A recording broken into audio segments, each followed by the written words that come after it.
Bab 3721. Tempat jual beli klan iblis. Selanjutnya, Erikin melihat orang di depannya lalu mulai berpikir dengan serius. Apakah hal ini akan sesederhana seperti yang dikatakan Putri Xaviera? Hanya menemani orang ini berkeliling di tempat jual beli, menjadi seorang satpam. Tempat ini juga sangat aman dan tidak ada bahaya. Apakah semuanya akan berakhir dengan mudah? Erikin masih tidak begitu percaya. Setelah bersama beberapa hari dengan pangeran kedua, orang ini sangat lugu polos. Hanya saja Putri Xaviera ini, dari penampilannya bisa dilihat dia sudah sering menipu kultivator Kingsu.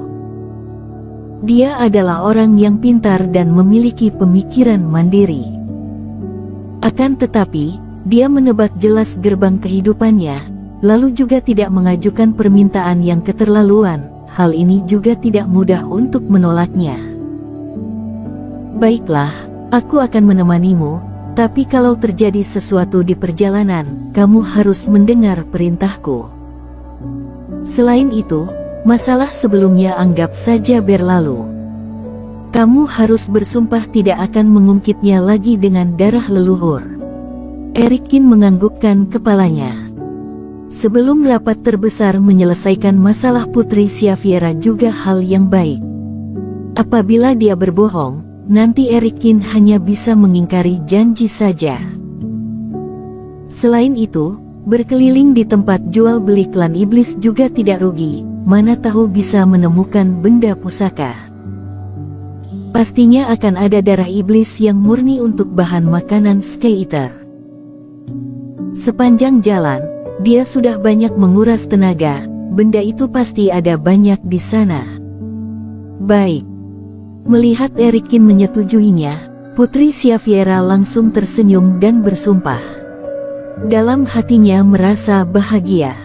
Berhasil. Dia berhasil meminta Erikin membantunya. Maka peluang keberhasilan masalah ini akan bertambah besar. Setelah mencapai kesepakatan, cahaya pelindung Erikin langsung lenyap. Tracer Toys yang mengintip dari luar langsung berdiri tegak, lalu berpura-pura memandang ke arah jauh. Akan tetapi, dia juga diam-diam melirik ke belakang. Tracer Toys melihat Putri Xaviera tersenyum lebar, sedangkan Erikin merasa dirugikan. Tracer Tausit semakin yakin bahwa dua orang ini ada masalah. Rupanya kepribadian Erikin ada masalah. Tak disangka, Erikin yang memiliki pasangan seiman yang mencintainya, malah masih melakukan hal seperti ini, benar-benar menyakiti hati wanita. Tracer Toys, apa yang kamu dengarkan sebelumnya hanyalah salah paham. Tadi aku dan Putri sudah saling minta maaf. Aku berharap kamu jangan merusak nama baik Putri. Erikin langsung berdeham dan mengingatkan ketika melihat Tracer Toys yang sembarangan melirik.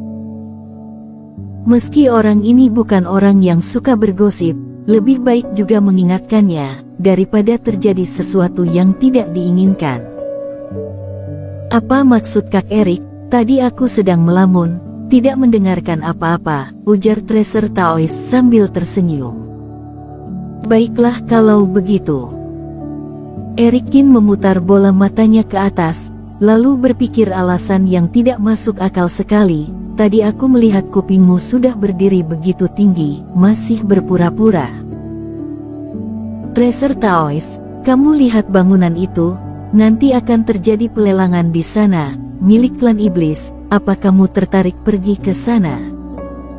Erikin berencana mengajaknya pergi ke sana. Tempat lelang klan iblis. Aku sangat tertarik. Tracer Toys langsung membelalakan kedua matanya. Di tempat lelang pasti akan ada banyak benda pusaka, lalu juga merupakan tempat terakhir sebelum pergi ke rapat terbesar. Agar bisa meningkatkan kekuatan, mungkin ada banyak pertapa siluman yang bersedia mengeluarkan benda pusaka untuk menukar benda pusaka lainnya. Tapi, Pergi ke sana, pergi memerlukan benda pusaka klan iblis sebagai bukti. Aku dan Putri Xaviera akan menyiapkan benda ini, agar kamu bisa masuk ke dalam, ujar Erikin yang memiliki maksud tersirat. Terima kasih Kak Erik. Kamu tenang saja, aku tidak akan sembarangan berbicara. Tracer Taois tentu saja mengerti maksud dari Erikin dan langsung bersumpah. Setelah menentukan waktu berjumpa dengan Tracer Taois, Erikin dan Putri Xaviera meninggalkan istana tenaga dalam. Selanjutnya, Erikin berencana pergi mencari Kaisar Iblis Kera, Paman Yuan dan lainnya. Sebelumnya, dirinya sudah menyiksa pangeran kedua dan lainnya hingga babak belur. Dalam beberapa jam ini tidak mungkin akan sadar. Sekarang Erikin sudah berjanji dengan Putri Xaviera, maka tidak ada waktu menunggu mereka bangun dan berpamitan. Akan tetapi, dirinya berencana setelah dari tempat lelang, langsung pergi ke sekitar rapat terbesar, tidak akan bersama dengan klan iblis masuk ke dalam. Jadi, setelah keluar dari kapal abadi, seharusnya tidak akan berjumpa dengan mereka lagi. Memang sebelum harus berpisah dengan mereka sebelum pergi. Sepanjang perjalanan, ekspresi Putri Xaviera sangat sedih. Hal ini membuat Erikin merasa aneh. Putri Xaviera, sebelumnya kamu pernah mengatakan, hal itu mendapatkan pengakuan dari Kaisar Iblis Kera.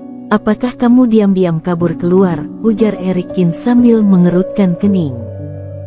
Mana mungkin. Aku adalah seorang putri, masa mau keluar harus pakai kabur, apalagi pergi ke tempat lelang yang aman ini, marah Putri Xaviera. Kamu benar-benar tidak percaya denganku. Apakah reputasiku masih kurang? Kamu adalah iblis, atas dasar apa aku mempercayaimu? Komat kamit Erikin. Reputasi kamu, aku tidak memandang penting. Alhasli, setelah sampai di kediaman Kaisar Iblis Kera, Erikin langsung ditolak. Dia mencari seorang tetua yang kelihatan akrab, lalu mencari tahu. Ternyata Kaisar Iblis Kera sudah keluar dari pagi hari. Sebagai Kaisar Iblis, sebelum rapat terbesar dimulai, dia memiliki banyak tugas yang harus diselesaikan, jadi dia akan membahas semua ini dengan beberapa klan lainnya. Bisa mendapatkan informasi ini, semua karena Erikin memiliki hubungan yang cukup mendalam dengan klan Kera. Tetua tersebut barulah mau berbicara begitu panjang lebar. Sedangkan Paman Yuan, setelah menanya malah pergi bersama dengan Kaisar Iblis Kera. Awalnya dia masih ingin melihat kondisi lengan Paman Yuan, tapi sekarang hanya bisa mencari kesempatan lain. Dalam beberapa waktu ini, kapal abadi akhirnya mendarat di sebuah lapangan kosong yang luas. Ada banyak bangunan yang berdiri tegak di sekitarnya. Bangunan-bangunan itu adalah bangunan tempat lelang. Setelah kapal abadi mendarat dengan tenang, beberapa kultivator langsung keluar dari bergegas pergi ke tempat lelang. Gerak-gerik Putri Xaviera sangat misterius. Dia menyuruh Erikin menunggunya di dalam istana, sedangkan dirinya langsung kabur. Ayo kita pergi. Dia muncul kembali dengan pakaian yang berbeda dan wajah yang berbeda. Kalau tidak pernah melihat tatapan mata liciknya itu, mungkin Erikin juga tidak akan mengenal orang di depannya ini adalah Putri Xaviera. Apa yang kamu lakukan? Tanya Erikin yang melihat Putri Xaviera. Tentu saja menyembunyikan statusku. Klan iblis rata-rata mengenalku, aku pasti akan menjadi pusat perhatian. 3 orang langsung keluar dari kapal terbang, langsung menuju ke tempat lelang. Ketika semakin dekat, Erikin baru menyadari, tempat lelang ini sebenarnya mirip dengan kota kecil, masih ada banyak bangunan di dalamnya. Di dalam bangunan ini mungkin ada ribuan kultivator, ujar Tracer Taois sambil melihat sosok bayangan yang keluar masuk. Bukan hanya ini saja, seharusnya ada puluhan ribu orang. Putri Xaviera menggelengkan kepala. Klan iblis yang mengikuti rapat terbesar ada sebanyak ini? Tanya Erikin. Bersambung.